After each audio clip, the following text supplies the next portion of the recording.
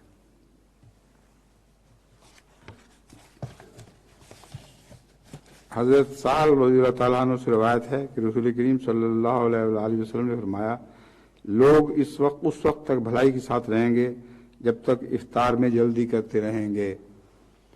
اب افطار میں جلدی کا جو مسئلہ ہے، اس کے متعلق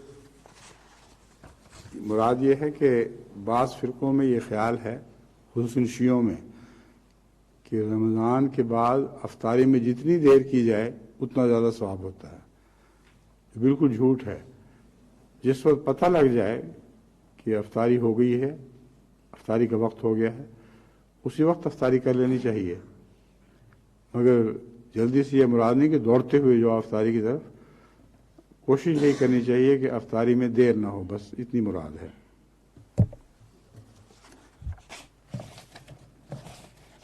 حضرت ابو ہریرہ رضی اللہ تعالیٰ عنہ سے مروی ہے کہ رسول کریم صلی اللہ علیہ وآلہ وسلم نے فرمایا، جو شخص روزے کی حالت میں بھول کر کھا پی لے وہ اپنے روزہ کو پورا کرے، اس کو اللہ تعالیٰ نے کھلایا اور پلایا ہے۔ تو بھول کر کھا لے تو کوئی گناہ نہیں ہے، لیکن بعض لوگ سمجھتے ہیں کہ اگر بھول کر کھاتے ہوئے کوئی دیکھ لے تو پھر گناہ ہو جائے گا۔ مراد یہ ہے کہ چھپ کے کھا لو تو گناہ نہیں ہوگا۔ اور ایسے لطیفے بعض لوگوں کے مجھے یاد ہیں کہ ان کے بھائی نے کسی نے دیکھا تو وہ بیٹھ کے چھپ کے کھانا کھا رہی تھیں، تو بھائی نے کہا، ہیں یہ روزہ؟ اس نے کہا، تم نے تو دیکھ کے میرا روزہ توڑ دیا، میں تو بھول کے کھا رہی تھی۔ تو بھول کے کھا رہا ہو تو دیکھنے سے روزہ نہیں ٹوٹا کرتا، بھول کے کھانے سے روزہ ٹوٹا ہی نہیں کرتا۔ یہ اللہ کی طرف سے دعوت بیان کی گئی ہے۔ تو بھول کے آپ میں سے بھی کئیوں نے کھایا ہوگا، مجھے بھی یاد ہے کئی دفعہ میں نے بھی بھول کے کھایا ہے، لیکن جس وقت یاد آ جائے کہ روزہ ہے اسی وقت جو منہ میں ہے وہ تھوک دینا چاہیے، اس سے پہلے جو کھا لیا وہ کھا لیا۔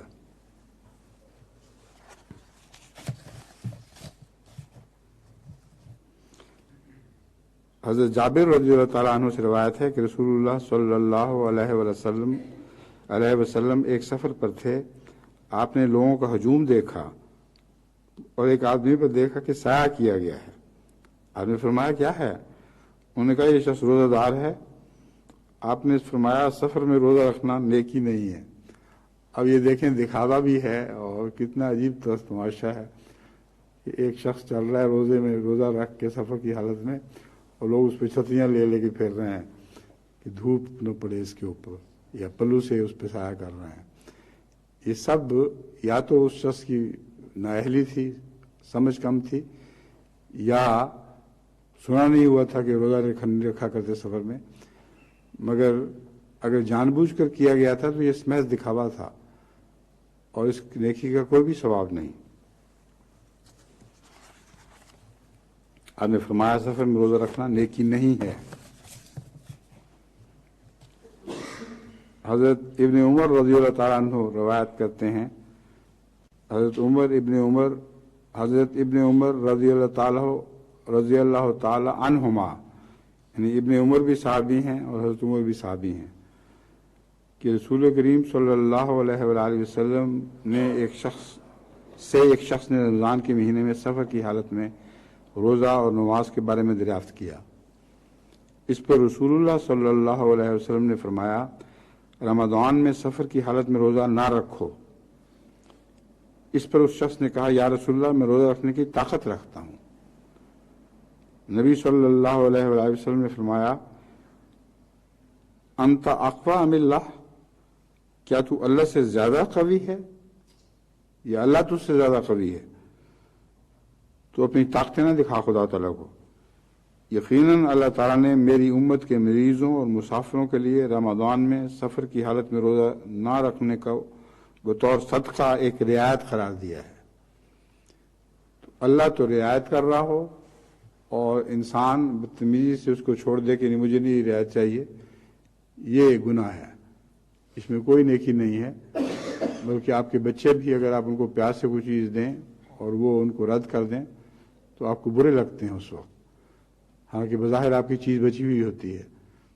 تو اس لیے یاد رکھیں کہ اللہ کی رضا میں سب نیکی ہے۔ جب اللہ خوشی سے کوئی اجازت دیتا ہے تو خوشی سے اس اجازت کو قبول کریں۔ اللہ پر نیکی زبردستی نہیں ٹھونسی جا سکتی۔ چنانچہ فرمایا، کیا تم میں سے کوئی یہ پسند کرتا ہے کہ وہ تم میں سے کسی کو کوئی چیز صدقہ دے، پھر اس چیز کو صدقہ دینے والے کو لوٹا دے؟ یعنی کسی کو صدقہ دے اور وہ اس کو لوٹا دے جس نے صدقہ دیا ہو، یہ جائز نہیں، مناسب نہیں ہے۔ محبت اور شکریہ کے ساتھ لے لینا چاہیے۔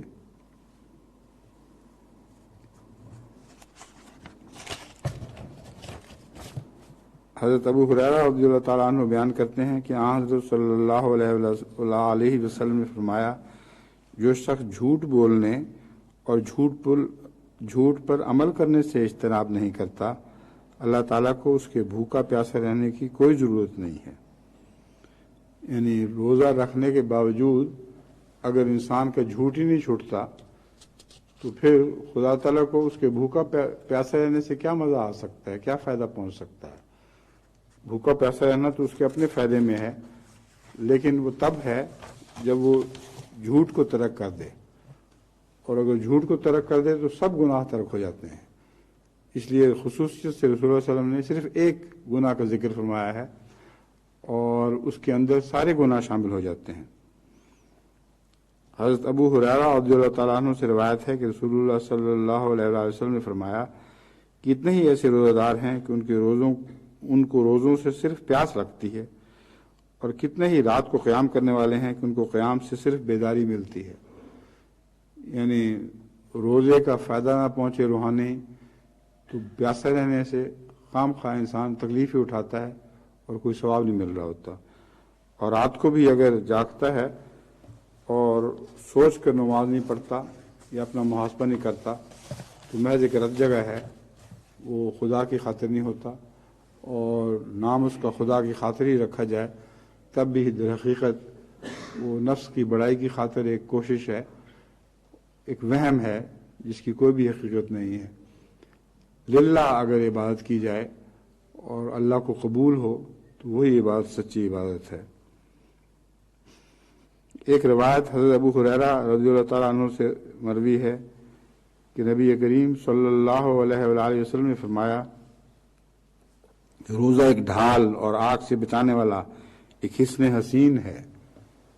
روزے سے انسان ہر قسم کی بدیوں سے بچ سکتا ہے، اور ایک ڈھال ہے جس کے نتیجے میں اس پر شیطان حملے نہیں کر سکتا، اس طرح وہ جہنم سے بچانے والا بن جاتا ہے روزہ۔ حضرت ابو ہریرہ رضی اللہ تعالیٰ عنہ بیان کرتے ہیں کہ حضرت صلی اللہ علیہ وآلہ وسلم نے فرمایا، اللہ تعالیٰ فرماتا ہے کہ انسان کے سب کام اس کے اپنے لیے ہیں، مگر روزہ میرے لیے ہے اور میں خود اس کی جزا بنوں گا، یعنی اس کی اس نیکی کے بدلے میں اسے اپنا دیدار نصیب کروں گا۔ اللہ تعالیٰ فرماتا ہے، روزہ ڈھال ہے، بس تم میں سے جب کسی کا روزہ ہو تو نہ وہ بیہودہ باتیں کرے، نہ شور و شرابہ، اور اگر کوئی اسے گالی دے یا لڑے یا جھگڑے تو چاہیے کہ وہ کہے کہ میں تو روزہ دار ہوں۔ قسم ہے اس ذات کی جس کے قبضہ قدرت میں محمد صلی اللہ علیہ وسلم کی جان ہے، روزہ دار کی منہ کی بو اللہ تعالیٰ کے نزدیک کستوری کی خوشبو سے زیادہ پاکیزہ ہے۔ روزہ رکھنے کے بعد جب منہ بند رہتا ہے تو ایک ہلکی سی بو خود بخود پیدا ہوتی ہے، لیکن بعض لوگوں کے ویسے ہی پیٹ زیادہ کھانے سے بدبو پیدا ہوتی ہے، یہ وہ بدبو مراد نہیں ہے۔ بہت زیادہ کھا لیا جائے، ٹھونس لیا جائے اور پھر روزہ رکھا جائے تو اس معدے کی خرابی کی بو ایک الگ بات ہے، مگر تھوڑا مناسب کھایا جائے تو پھر بھی منہ سے کچھ نہ کچھ بو آتی ہے۔ کستوری کا جو ذکر فرمایا ہے تو سب دنیا میں کستوری کی خوشبو پسندیدہ سمجھی جاتی ہے، تو یہ تو مراد نہیں کہ اللہ تعالیٰ کو خوشبو کستوری کی آتی ہے اور وہ اچھی لگتی ہے۔ ہم لوگوں کی مثال ہے، ہمیں کستوری چونکہ اچھی لگتی ہے اس لیے اللہ تعالیٰ نے ہمیں سمجھانے کی خاطر یہ لفظ استعمال فرمائے ہیں کہ روزہ دار کے منہ سے جو ہلکی سی بو منہ بند رکھنے کی وجہ سے آتی ہے وہ گویا کستوری سے بھی بہتر خوشبو ہے۔ پھر فرمایا روزہ دار کے لیے 2 خوشیاں مقدر ہیں جن سے وہ فرق محسوس کرتا ہے۔ اول، جب وہ روزہ افطار کرتا ہے تو خوش ہوتا ہے، اور دوسرے جو اپنے رب سے ملے گا تو اپنے روزے کے باعث خوش ہوگا۔ اور یہ ملنا جو ہے یہ آخرت کا ملنا صرف مراد نہیں، اس دنیا میں ہی روزہ دار جب اپنے رب سے ملتا ہے اور روزے کے نتیجے میں وہ اپنے آپ کو اپنے رب کے قریب ہوتا ہوا محسوس کرتا ہے تو اس کو اس کی غیر معمولی جزا مل جاتی ہے۔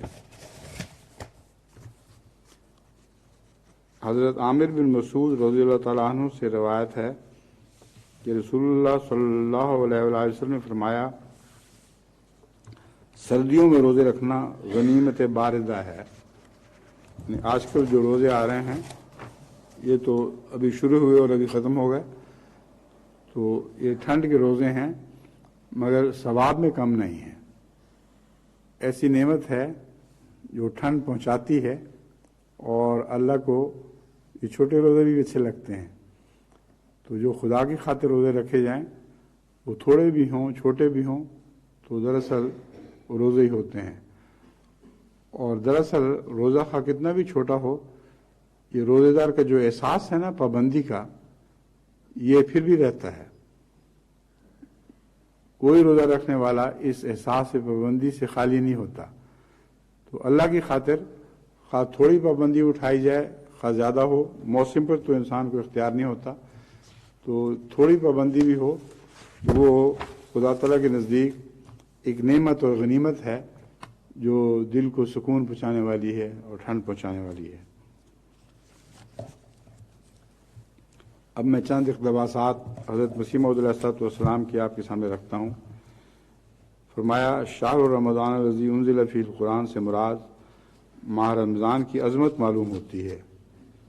صوفیاء نے لکھا ہے کہ یہ ماہ تنویر قلب کے لیے عمدہ مہینہ ہے، کثرت سے اس میں مکاشفات ہوتے ہیں، صلوات تزکیہ نفس کرتی ہے اور صوم تجلی قلب کرتا ہے۔ تزکیہ نفس سے مراد یہ ہے کہ نفس امارہ کی شہوات سے بودھ حاصل ہو جائے، اور تجلی قلب سے مراد یہ ہے کہ کشف کا دروازہ اس کو کھلے کہ خدا کو دیکھ لے۔ پھر فرمایا روزہ کی حقیقت سے بھی لوگ ناواقف ہیں۔ اصل یہ ہے کہ جس ملک میں انسان جاتا نہیں اور جس عالم سے واقف نہیں ہوتا اس کے حالات کیا بیان کرے۔ روزہ اتنا ہی نہیں کہ اس میں انسان بھوکا پیاسا رہتا ہے، بلکہ اس کی ایک حقیقت اور اس کا اثر ہے جو تجربے سے معلوم ہوتا ہے۔ انسانی فطرت میں یہ ہے کہ جس قدر کم کھاتا ہے اسی قدر تزکیہ نفس ہوتا ہے اور کشفی قوتیں بڑھتی ہیں۔ خدا تعالیٰ کا منشا اس سے یہ ہے کہ ایک غذا کو کم کرو اور دوسری کو بڑھاؤ۔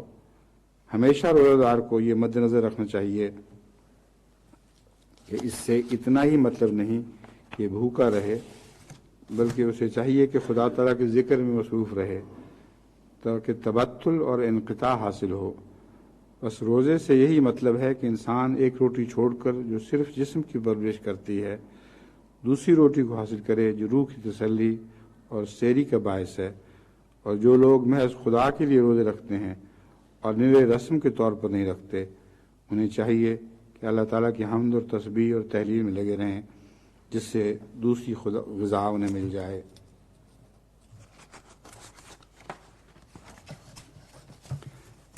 اب ایک شخص نے حضرت مسیح موعود علیہ السلام سے سوال کیے، ان سوالات کے جوابات حضرت مسیح موعود علیہ السلام دے رہے ہیں، اور سوال کرنے والے میں بھی بال کی کھال دہڑی ہوئی ہے۔ ایک شخص کا سوال تھا کہ روزے دار کو آئینہ دیکھنا جائز ہے یا نہیں؟ فرمایا جائز ہے۔ ایک اور سوال پیش ہوا کہ حالت روزہ میں سر کو یا داڑھی کو تیل لگانا جائز ہے یا نہیں؟ فرمایا جائز ہے۔ سوال پیش ہوا کہ روزہ دار کو خوشبو لگانا جائز ہے یا نہیں؟ فرمایا جائز ہے۔ اور ایک صاحب نے سوال خوب کیا ہے. سوال ہوا کہ روزہ دار آنکھوں میں سرما ڈالے یا نہ ڈالے. فرمایا مکروہ ہے، اور ایسی ضرورت ہی کیا ہے کہ دن کے وقت سرما لگائے، رات کو سرما لگا سکتا ہے. تو بعض سرمے کے شوقین ایسے بھی ہوتے ہیں، آج کل تو میں نے نہیں دیکھے، لیکن کبھی کبھی کوئی پرانے زمانے کا آدمی مل جاتا ہے جو سرمے لگاتا ہے. مگر مرد نہ بھی ہو تو عورتیں تو سرما لگا ہی لیتی ہیں. تو دن کو ضرورت کیا ہے، رات کو لگا دیا کریں اگر لگانا ضروری ہو.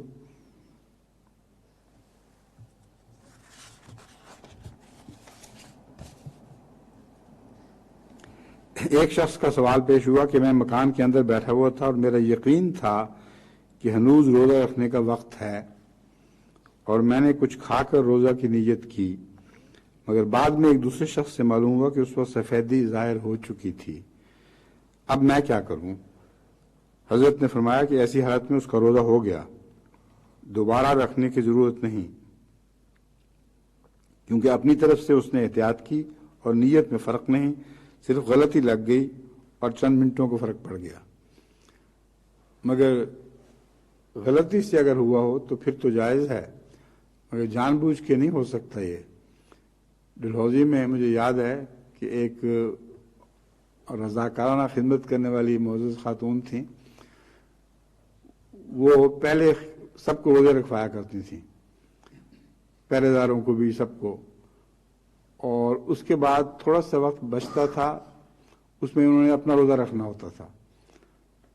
تو ایک دو دفعہ دیکھا انہوں نے کہ اذان ہو گئی ہے، غالباً جلال تھا اس مؤذن کا نام، تو اس نے اس کو بلا کے بہت ڈانٹا کہ دیکھو جب تک مجھ سے نہ پوچھ لو، خواہ جتنی مرضی روشنی ہو جائے تو اذان نہیں دے دی. تو ایک دفعہ حضرت مسلم موعود نے غور کیا کہ یہ کیا وقت، اتنی دیر ہو گئی، اذان کیوں نہیں ہو رہی؟ تو جلال کو بلا کے ڈانٹا کہ تم اذان کیوں نہیں دے رہے؟ کوئی اندر سے مجھے حکم ہے. وہ خاتون صاحبہ کہتی ہیں کہ جب تک میں نہ روزہ رکھ لوں، خواہ جتنی مرضی روشنی ہو جائے، سورج بھی چڑھ جائے تو تم نے اذان دے دی. تو مراد یہی ہے کہ غلطی سے اگر ہو، واقعی ناواقفیت سے ہو جائے، تو کتنا آسان فرما دیا ہے حضرت مسیح موعود علیہ السلام نے روزوں کو، جو خدا کا منشا ہے. سختی پیدا کرنے کے لیے نہیں آتے.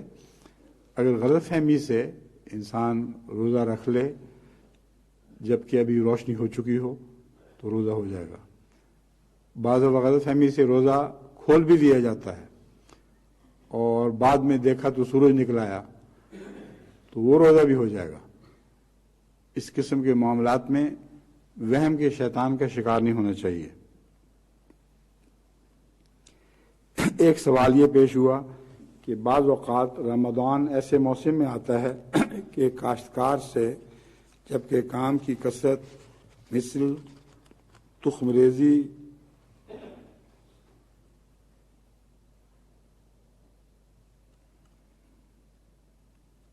وہ درودگی ہے، شاید یہ ورودگی، یہ لفظ پڑھا نہیں جا رہا. اس تخم ریزی سے مراد یہ ہے کہ جو مہینہ کاشت کا ہوتا ہے، بعض دفعہ بہت سخت مہینے کے دن ہوتے ہیں، انتہائی گرمی، اور زمیندار مجبور ہے کہ اس مہینے میں وہ ہل چلائے. ایسے ہی مزدوروں سے جن کا گزارا مزدوری پر ہے اور انہوں نے مزدوری کرنی ہے اور روٹی کھانی ہے، مگر اتنی سخت گرمی ہے کہ ان کی برداشت سے باہر ہے، روزہ نہیں رکھا جاتا. ان کی نسبت کیا ارشاد ہے؟ فرمایا انما الاعمال بالنیات، کہ دیکھو اعمال کی بنا نیتوں پر ہوتی ہے.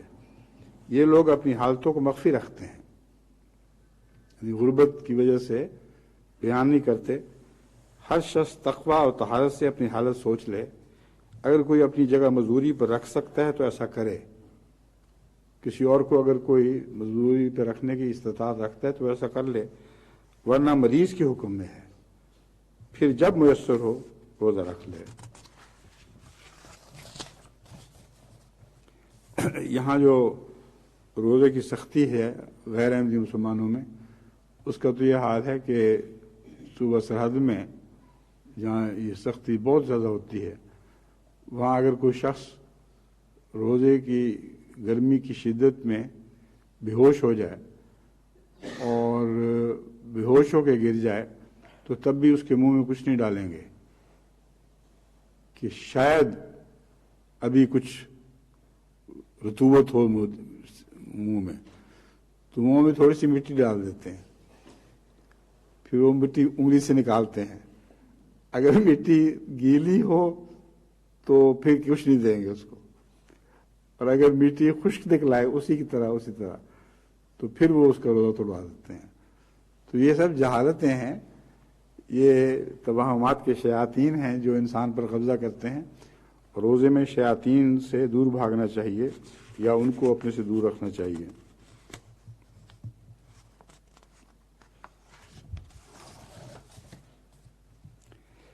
وَعَلَى الَّذِينَ يُطِيقُونَهُ فِدْيَةٌ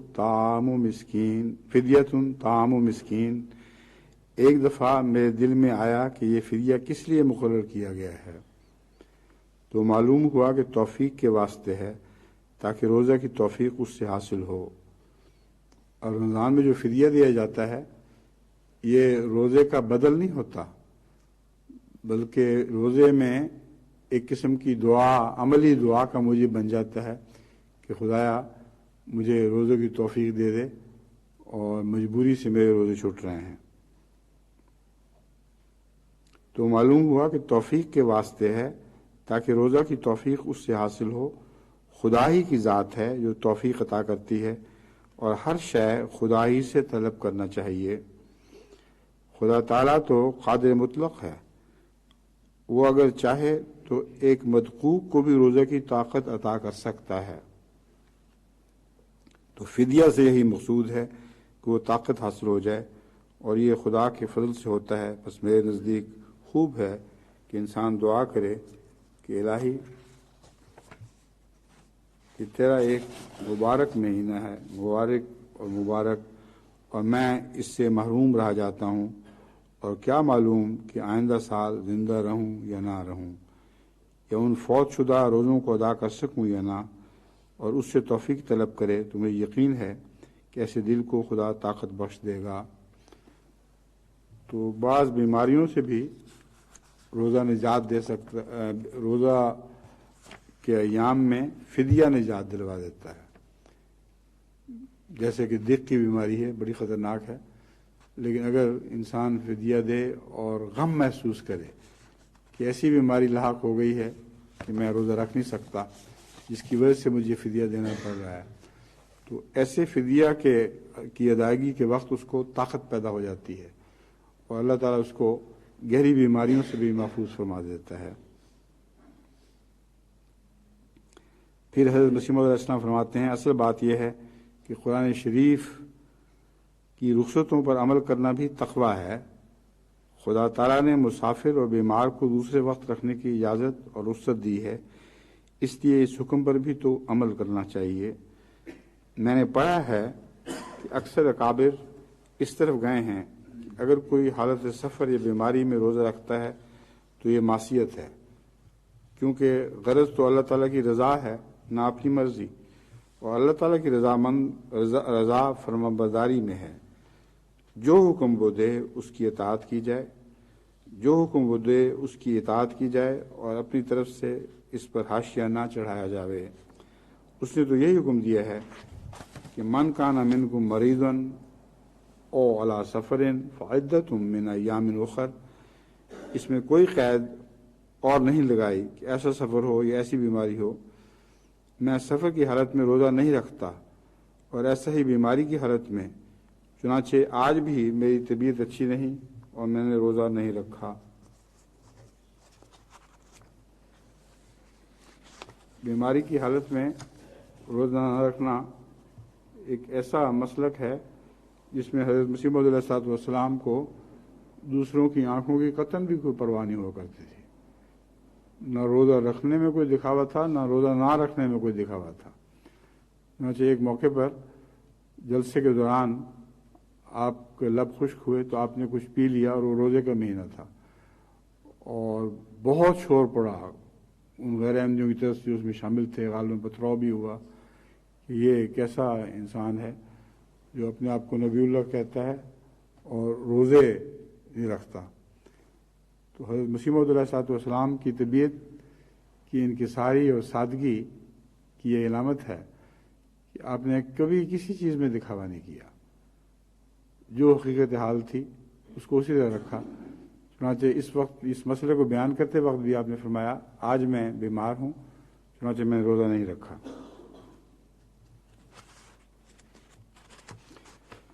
پھر فرمایا میرا مذہب یہ ہے کہ انسان بہت دقتیں اپنے اوپر نہ ڈال لے، عرف میں جس کو سفر کہتے ہیں خواہ وہ 2-3 کوس ہی کہو، اس میں قصر اور سفر کے مسائل پر عمل کرے۔ انما الاعمال بالنیات، اعمال کی بنا نیتوں پر ہی ہے۔ بعض دفعہ ہم 2-3 میل اپنے دوستوں کے ساتھ سیر کرتے ہوئے چلے جاتے ہیں، مگر کسی کے دل میں یہ خیال نہیں آتا کہ ہم سفر میں ہیں۔ لیکن جب انسان اپنی گٹھری اٹھا کر سفر کی نیت سے چل پڑتا ہے تو وہ مسافر ہوتا ہے، خواہ وہ اپنے چھوٹے سے گاؤں کی حد سے ذرا ہی باہر گیا ہو، تو اگر وہ گٹھری اٹھا کر سفر کی نیت سے چل پڑا ہے تو وہ مسافر ہی ہوگا۔ گٹھری اٹھا محاورہ ہے، مراد ہے اپنا سامان پیک کیا، سفر کے ارادے سے باہر نکلا۔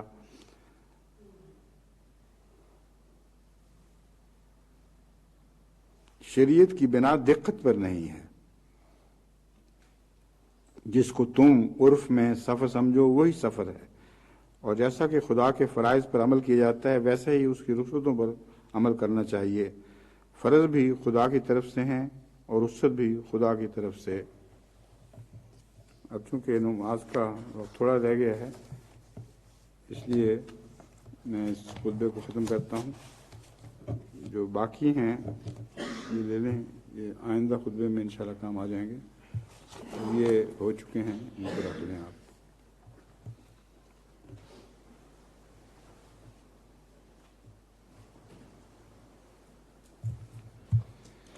الحمد لله نحمده ونستعينه ونستغفره ونؤمن به ونتوكل عليه ونعوذ بالله من شرور أنفسنا ومن سيئات أعمالنا من يهده الله فلا مضل له ومن يضلل فلا هادي له ونشهد أن لا إله إلا الله وحده لا شريك له ونشهد أن محمدا عبده ورسوله عباد الله رحمكم الله إن الله يأمر بالعدل والإحسان وإيتاء ذي القربى وينهى عن الفحشاء والمنكر والبغي يعظكم لعلكم